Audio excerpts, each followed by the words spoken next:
안녕하세요. 이슈연 상식 2015년 1월호 시작하도록 하겠습니다.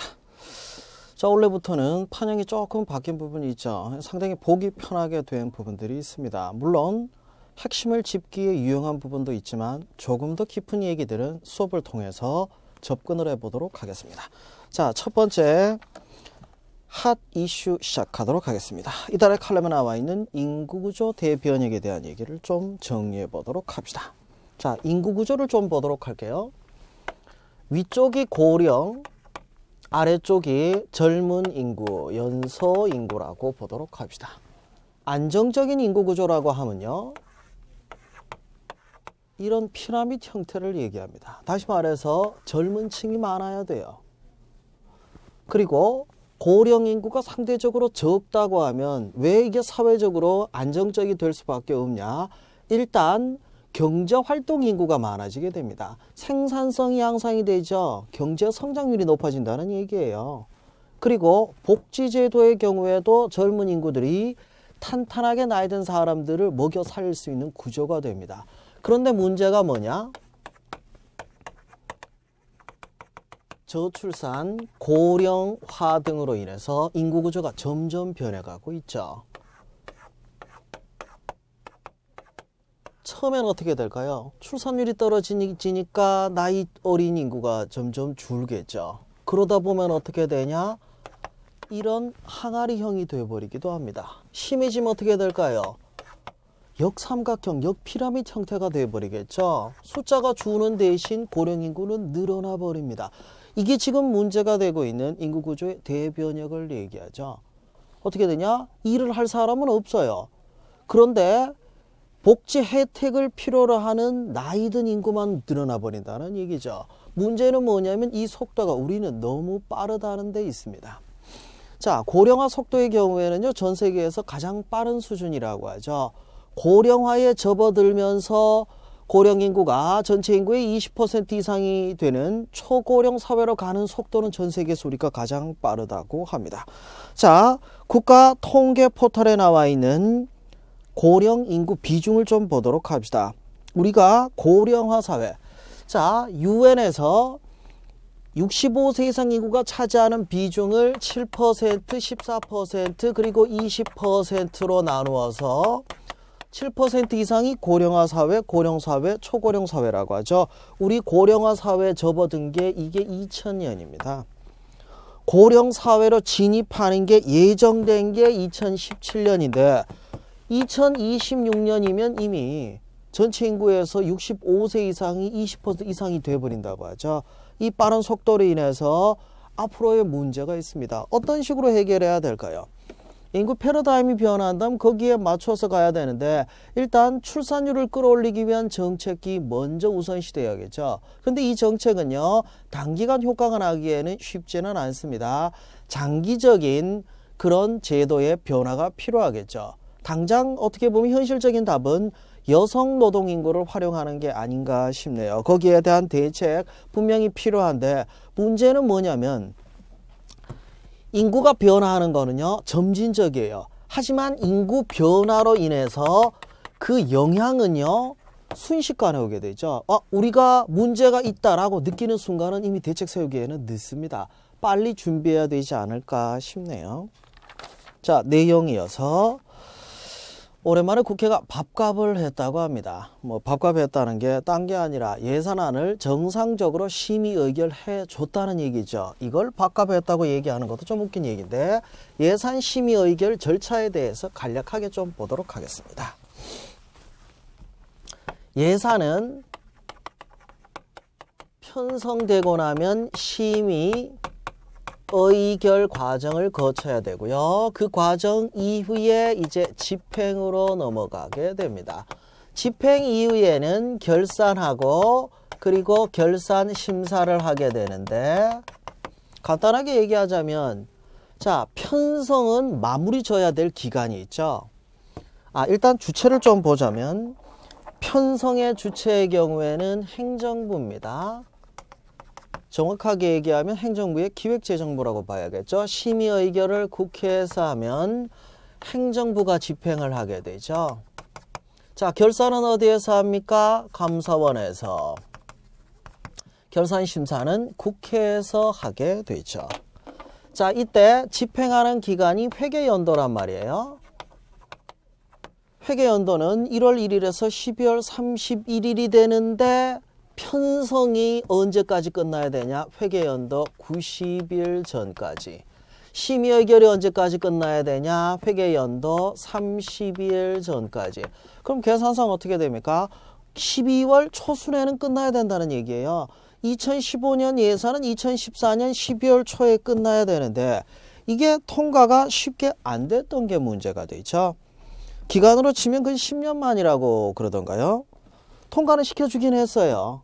근데 통과시켜줬다는데 일단 의의를 느끼도록 합시다. 아니 헌법에 명시되어 있는 규정인데 국회가 이 규정을 위반을 할 수 있냐? 위반은 했죠. 하지만 처벌 규정이 없다 보니까 묵인하고 그냥 넘어가는 거였습니다. 특히 올해 예산의 경우에 2015년도 예산의 경우에는 좀 특징적인 게 자 우리 자료에도 나와 있지만 예산안 지출 금액에서 차지하는 비중 가장 큰 게 어디입니까? 보건복지고용 쪽이죠. 특히 이 분야가 문화체육관광 분야 다음으로 증가율이 컸었죠. 8.7%나 증가해서 115조 7천억 원이나 배분이 됐다고 하네요.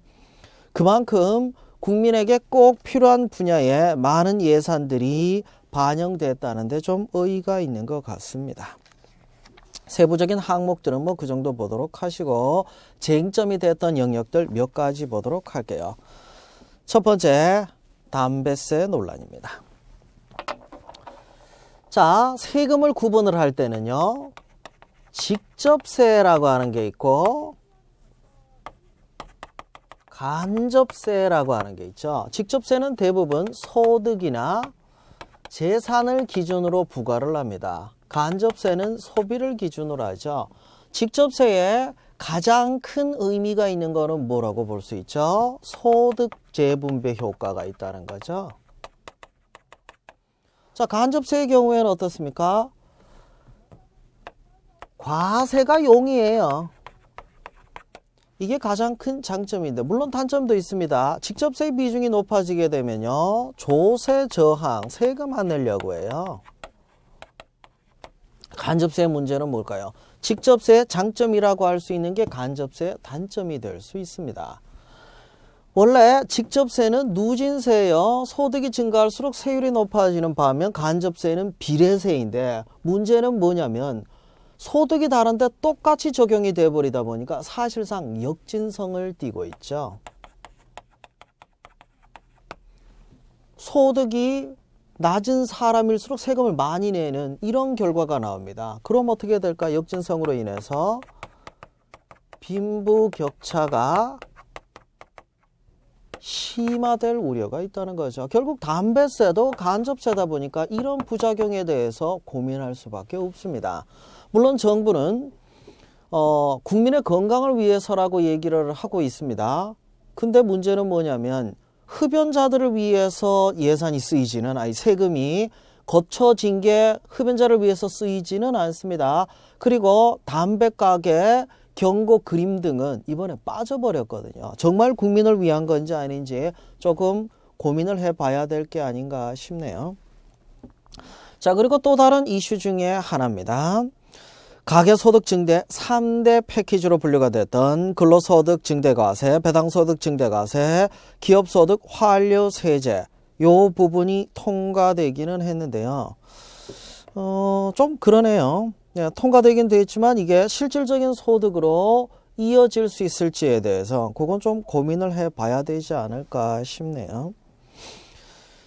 자, 그나마 왜 이번에 법정 기한을 지켰냐? 국회의원들은 처벌 규정이 없었기 때문에 이게 여야 간의 어떤 쟁점에 대해서 뭐랄까요? 야당이 버티기 위한 수단으로 많이 활용되었던 게 시비 의결 안 해주고 버틴 게였죠. 그런데 개정 국회법의 예산과 관련해서 바뀐 부분이 있습니다.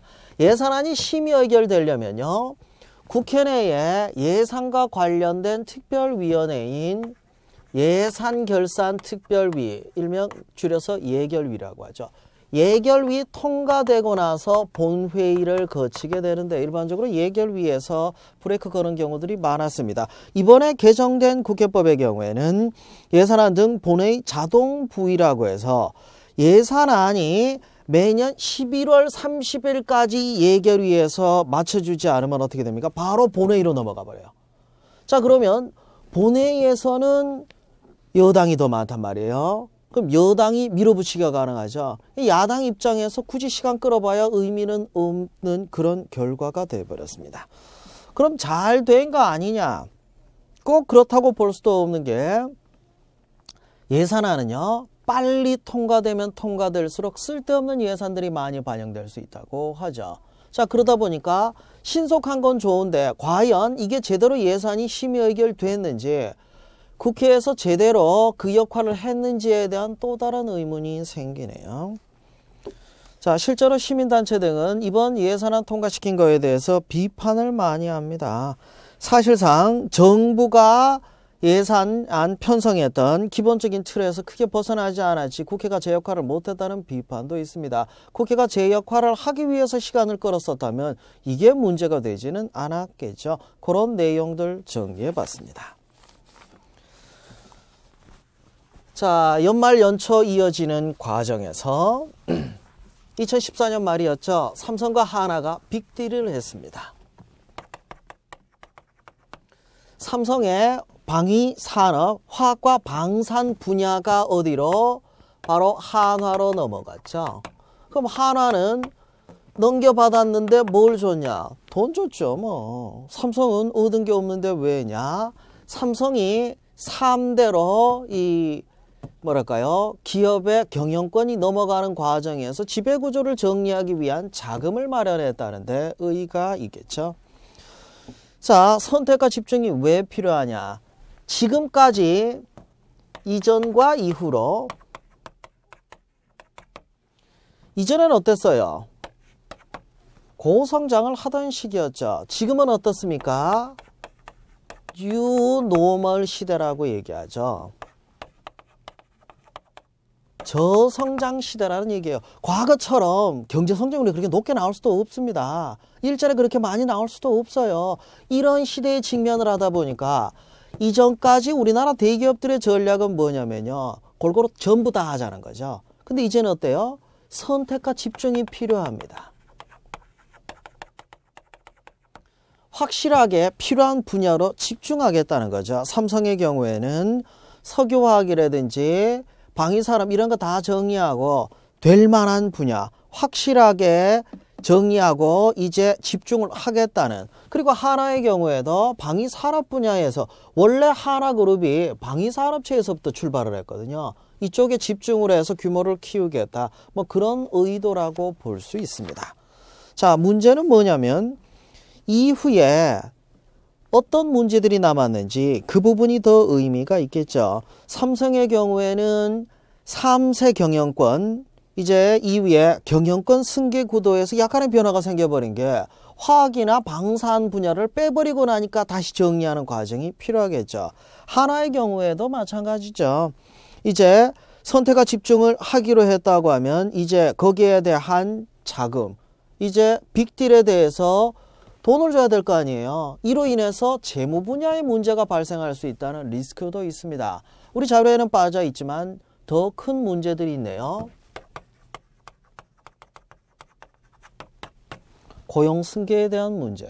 물론 하나는 고용 승계를 하겠다고 했지만 문제는 노동자들이 얼마 전까지 삼성맨이었다가 이제 하나맨이 돼버리죠.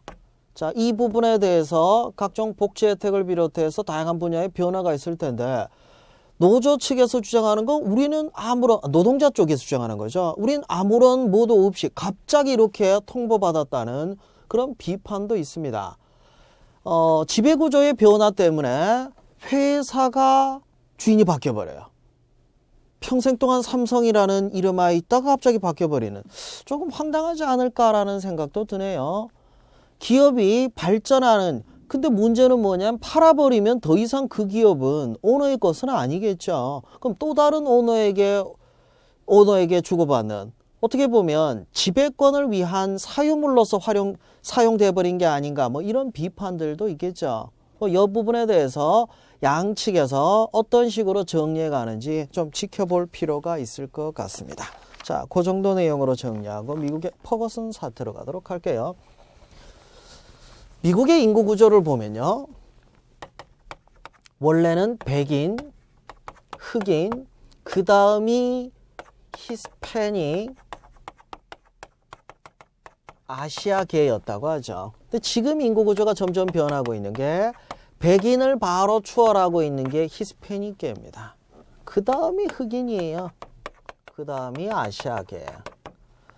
여전히 백인이 지배하는 사회지 않냐? 예, 맞습니다. 화이트 앵글로 섹슨 프로테스탄트, 백인의 앵글로 섹슨족, 그리고 프로테스탄트, 개신교도들이 지배하는 사회, 이게 미국의 실체라고 하죠. 그래서 미국은 흑인 노예제를 폐지하면서 인종차별이 없어졌다고 말하지만 아니에요. 인종차별이 여전히 존재합니다.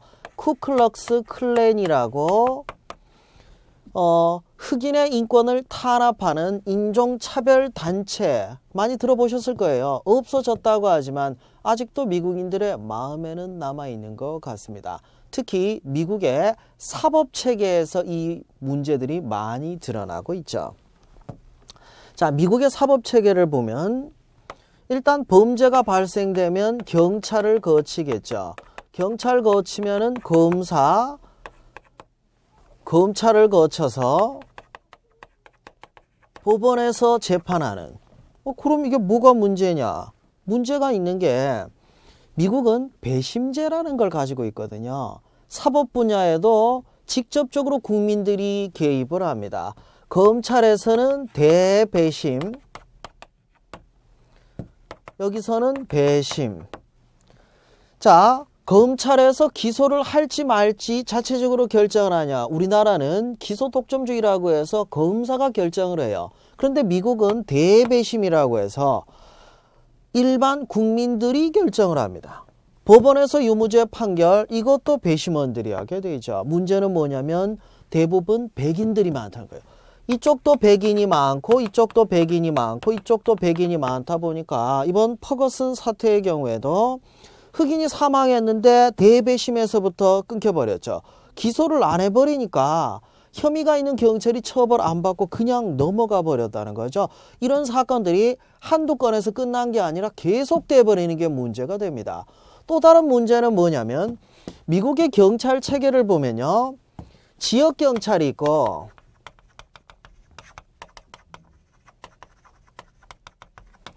그리고 연방정부의 FBI, 그러니까 여러 지역을 포괄하고 있는 경우에는 FBI에서 담당을 하지만 지역의 현안에 대해서는 지역경찰이 다 책임을 져요.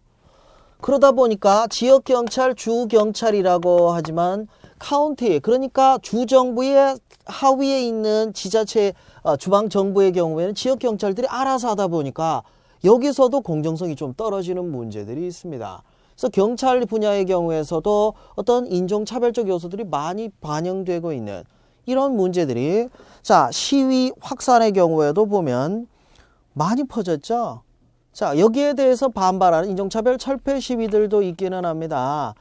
미국 대통령이 흑인이라고 해서 미국 사회가 인종차별이 없어진 건 아닙니다. 아직도 흑인들은 범죄 집단으로 분류하는 범죄자로, 범죄자가 될 사람으로 생각하는 경향이 아주 크다는 것도 문제가 있죠. 여기에 대해서 별다른 대책 없이 계속 이어지고 있는 문제들입니다. 경찰 개혁이 가능할까요? 누가 주체가 돼야 될까요? 입법부가 주체가 돼야 될까요? 행정부가 주체가 돼야 될까요? 미국 대통령이 아직 직접적으로 나서지는 못하고 있습니다만 미국 국민들도 인종 갈등이 더 심화되고 있다는 걸 느낍니다. 뭐 개인적인 견해일 수도 있지만 미국 경제가 회복되고 있다고 하지만 빈부격차는 더 심해지고 있단 말이에요.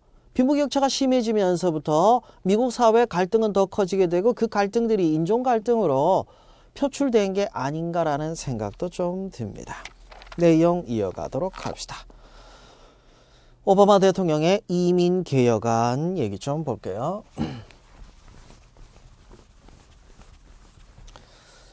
미국이라는 나라 자체가 메이플라워호를 타고 온 이민자들로 인해서 시작된 나라란 말이에요.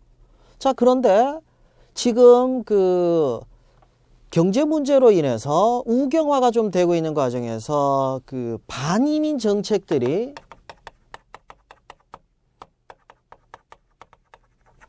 확산되고 있는 추세이기는 합니다. 왜냐면요, 경기가 좋을 때야 뭐 이민 오더라도 받아주죠. 아니면 받아주기 힘들단 말이에요. 이민자들이 많이 이민을 가는 나라들, 뭐 호주라든지 유럽의 경우에도 지금 반이민 정책들이 좀 문제가 되고 있기도 하죠. 미국도 마찬가지입니다. 그런데 문제는 뭐냐면 이미 이민을 왔는데 법적으로 시민권을 따지 못한 사람들, 이 사람들을 어떻게 할 거냐의 문제가 있죠. 그래서 레이건 정부 때도 대규모로 이들에 대해서 사면 조치를 한 적이 있었는데 이번에도 오바마 정부가 밀어붙이려고 하죠. 자, 여기서 대립되는 게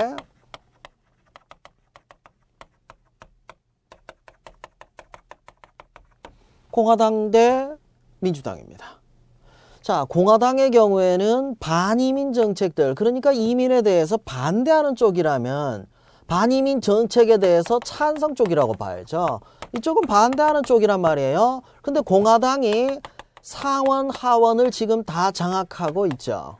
지난 지방선거에서 상원까지 장악을 해버렸습니다. 이쪽에서 법률로 밀어붙일 수 있겠죠. 이걸 어떻게 대항해야 될까요? 미국의 경우에는 대통령이 내리는 명령의 일종으로서 법률에 준하는 효력을 갖는 게 있죠. 바로 행정명령입니다.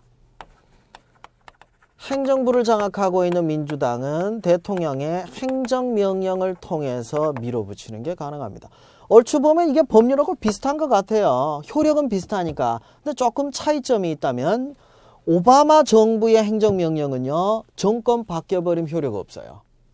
그러니까 그 효력의 기간이라는 측면에 있어서는 대통령 임기 중에만 해당이 된다는 거, 요게 차이가 있죠. 우리나라는 이런 거면, 우리나라는 이거 없어요. 우리나라는 국가위기 시에 긴급명령이라고 하는 게 있는데 행정명령과는 좀 다릅니다. 우리나라 대통령의 긴급명령의 경우에는 국회 승인을 받아야 되지만 미국의 행정명령은 국회 승인은 필요 없습니다. 의회 승인은 필요 없지만 사법부에서 위헌 판결을 내릴 수는 있거든요. 뭐 그런 것들인데 이번에 밀어붙인 건 이 행정명령을 통해서 밀어붙인 겁니다. 그러면 끝난 문제냐? 아니죠. 공화당과 오바마의 대립은 차기 대선 때까지 계속 이어지겠죠. 그 내용으로 정리해 보도록 합시다. 자, 이어서 한아세안 특별 정상회의에 대한 얘기가 나와 있죠. 박근혜 정부는 외교 쪽에 좀 집중을 하고 있습니다. 다재간 정상회담이라고 할 수 있는 한아세안 특별 정상회의를 통해서 이 아시아 지역에서의 어떤 영향력을 확대하고 특히 대북 문제에 있어서 주변 국가들의 지지를 끌어내기 위한 그런 방안이 아닌가 싶네요. 실제로 한반도 정세라든지 남북관계 관련해서 여러 가지 사안들이 협의가 되긴 했는데 딱 떨어지는 뭔가가 있지는 않아요.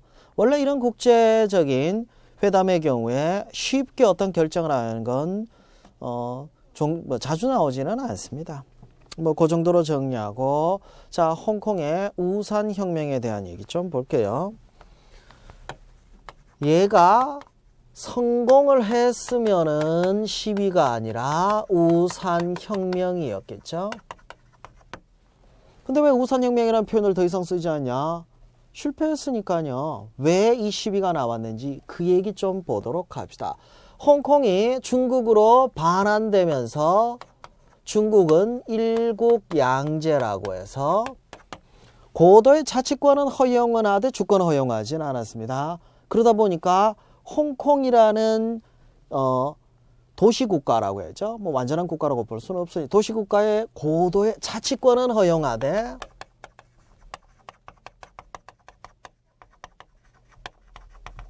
주권을 허용하지 않는 일국양제로 가려고 했거든요. 근데 문제가 뭐냐면 실질적인 홍콩의 행정수반이라고 할 수 있는 행정장관, 홍콩 주민들은 선거로 뽑아요. 그러면 고도의 자치권이 허용된 거죠. 문제는 뭐냐면 이 행정장관 후보 중에서 친중 인사만 남겨놓고 나머지는 중국 정부가 이 후보 자격을 박탈할 수 있는 이런 식으로 법을 만들어 버렸거든요. 그러면 어떻게 됩니까? 행정장관이 친중 인사가 되어버린다는 얘기는 홍콩의 고도의 자치권이 없어져 버리는 게 될 수 있겠죠. 여기에 대한 반발로 인해서 홍콩 시민들이 들고 일어났습니다. 중국 정부는 시간 끌기 작전을 폈어요. 만일에 강경하게 탄압을 하고 인권 문제가 발생했다. 그러면은 오히려 더 시끄러워졌겠지만 시간만 계속 질질 끌고 이제 좀 분위기가 누그러뜨르니까 뭐 강압적이라고 하기도 못하고 강제적으로 해산시켰다. 뭐 폭력을 행사했다. 그것도 아니다 보니까 뭐 조용조용하게 사실상 마무리돼 버렸습니다. 시위대는 계속 이어서 하겠다고 했지만 이런 식으로 가버리면은 뭐 거의 끝난 문제가 아닌가라는 생각도 드네요. 새로운 동력을 찾아야 되는데 쉽지 않은 문제인 것 같습니다. 자, 내용이어서 세계 경제를 이끌어가는 G20 정상회의 얘기 좀 보도록 하겠습니다. 세계 경제는 이제 더 이상 선진국만의 문제도 아니고 신흥국가들이 함께하는 문제가 되겠죠. 그래서 G7에다가 신흥국가, 브릭스, 그리고 지역의 경제 맹주들을 다 합한 모임. 이게 바로 G20죠. 그래서 G20 정상회의에서 어떤 결정이 나오는지 여기에 주목하라고 여러 차례 말씀드린 적이 있습니다. 자, 지난 11월 호주 브리즈번에서 열린 2014 G20 정상회의의 결과 얘기입니다. 브리즈번 액션 플랜, 뭐 간단하게 얘기하면 성장 전략을 짜란 얘기예요. 앞에서 말씀드렸듯이 이제 뉴노멀로 가게 되죠. 그럼 회원국들이 계속해서 성장할 수 있는 방안을 모색하자. 그럼 그게 구체적으로 뭐냐? 열심히 해보자는 얘기죠. 구체적인 세부 사안은 어려울 수밖에 없습니다. 2014년이 호주 브리즈번이었고 차기 G20 정상회의는 2015년 11월 터키 안탈리아에서 개최가 됩니다. 2016년은 중국의 개최 의사를 표명했다고 하는데 아직 확정된 건 아니죠. 경제 성장률 이후에 계속 지속이 될 수 있을지 모르겠네요. 자, 그 내용까지 정리해보고 이집트 문제로 넘어가도록 합시다. 아까 제가 우산혁명 말씀드렸죠. 혁명은 성공해야 혁명인데 대부분 이런 혁명이라는 표현들은 서방 언론에서 붙여준 이름일 뿐이에요. 성공하고 안 하고의 문제가 아니죠. 아랍의 봄도 마찬가지예요. 아랍의 봄은 시작은 튀니지에서 시작됐죠. 이후에 이집트를 비롯해서 중동 지역 각 국가로 확대되긴 했는데 사실상 튀니지를 제외하고 나머지는 성공했다고 얘기할 수는 없습니다. 특히 이집트의 경우에는 군부 독재를 상징하는 무바라크 정부가 물러나죠. 이번에 재판을 했는데 시위대에 대한 민주화를 주장했던 시위대에 대한 유혈 진압에 대해서 무죄 판결을 내려버렸단 말이에요. 이렇게 돼버리면 군부 독재가 재집권할 수 있는 명분을 제시할 수도 있겠죠. 사실상 이집트 민주화 혁명에 대해선 이집트의 보수층, 특히 사법부는 인정을 안 하는 그런 결과가 나온 게 됩니다. 물론 아직 재판이 끝나진 않았습니다. 검찰에서 항소할 가능성 항소를 했으니까. 근데 다시 무죄 판결이 나버린다면 이집트의 민주화는 더 먼 일이 돼버리지 않을까 싶네요. 그 내용까지 정리해 봤습니다.